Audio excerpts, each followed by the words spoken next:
दोस्तों, आप सबका स्वागत है आपके अपने YouTube चैनल फिल्मी रिएक्शन में। तो कैसे आप सब, उम्मीद है आप लोग अच्छे होंगे। मैं बिल्कुल अच्छी हूँ आप लोगों की दुआ से। तो दोस्तों, आज जिस वीडियो का मैं रिएक्शन लेके आई हूँ वो है भोजपुरी का सॉन्ग अमरपाली दुबे और प्रिया मालिक का गाने का नाम है नागनिया। तो जी नागनिया गाने का नाम है। तो मुझे तो नागिन बहुत अच्छी लगती है टीवी में, रियलिटी में तो मेरे को बहुत ज़्यादा डर लगता है। तो हम ये गाना भी सुनते हैं, एंजॉय करते हैं। इसके बाद इसके बारे में बात करेंगे। उससे पहले चैनल को सब्सक्राइब करें, वीडियो को लाइक जरूर कर लें। नागनिया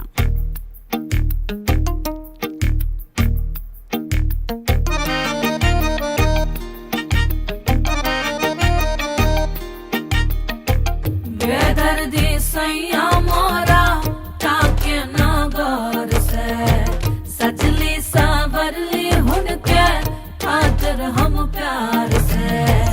बेदर्दी सैया मोरा ताके नगर से सजली सावरली हुनके खातिर हम प्यार से।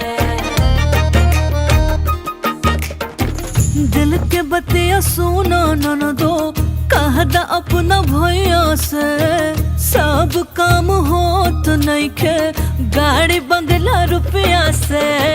दिया राजा राधा अपना भैया के बुला दो।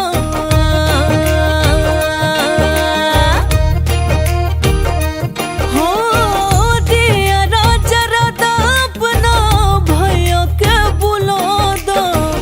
पूरे पूरे पूरे पूरे चढ़ाती लहरिया रे ननदो सैया के बुलादा। अंगूरी में डसला बिया नगनिया रे ननदो सैया के बुलादा। बेदर्दी सैया मोरा ताके नगर से सजली सावरली हुनके खातिर हम प्यार से।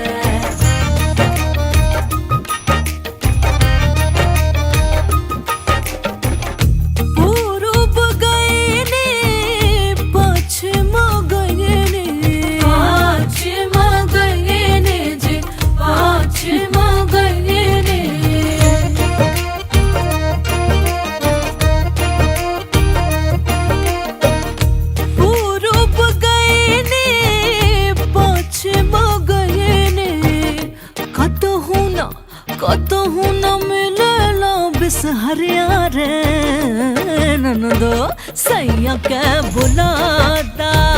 अंगूरी में डसले बिया नगनिया रे ननदो सैया के बुलादा।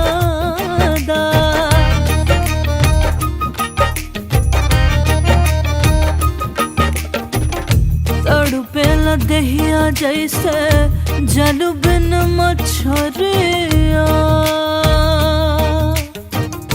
सैया सैया वो है प्रिया। ए सैया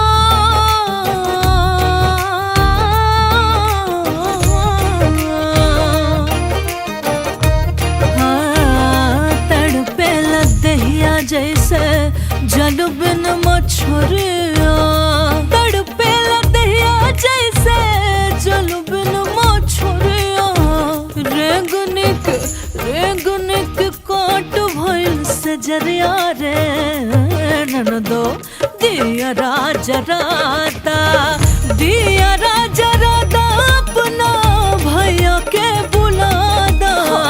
पूरे पूरे पूरे पूरे चढ़ाती लहरिया रे ननदो सैया के बुलादा। अंगूरी में डसले बिया नगनिया रे ननदो सैया के बुलादा। रुका, हेलो भैया आबा ना। अरे बहुत प्यारा गाना था। प्रिया बहुत क्यूट थी बहुत अच्छी आवाज़ है प्रिया की। और अमरपाली दुबे तो क्या ही लग रही थी यार, गजब ढा रही थी वो तो, बहुत सुंदर लग रही थी अमरपाली दुबे, बहुत अच्छे एक्सप्रेशंस दे रही थी, बहुत ही अच्छी एंडिंग थी। लास्ट में बहन को बोलती है भैया आ जाओ, कि भी आ जाओ भैया, भाभी आपके लिए तड़प रही है, आपको बुला रही है। तो आप लोगों को लिरिक्स कैसा लगा, म्यूजिक कैसा लगा, प्लीज़ मुझे कमेंट करके जरूर बताएं, मुझे बहुत अच्छा लगा। इसी के साथ मैं इस वीडियो को यहीं पे करती हूँ खत्म। मिलते हैं नेक्स्ट वीडियो में, तब तक के लिए अपना ख्याल रखें, चैनल को सब्सक्राइब करें। Tata bye by.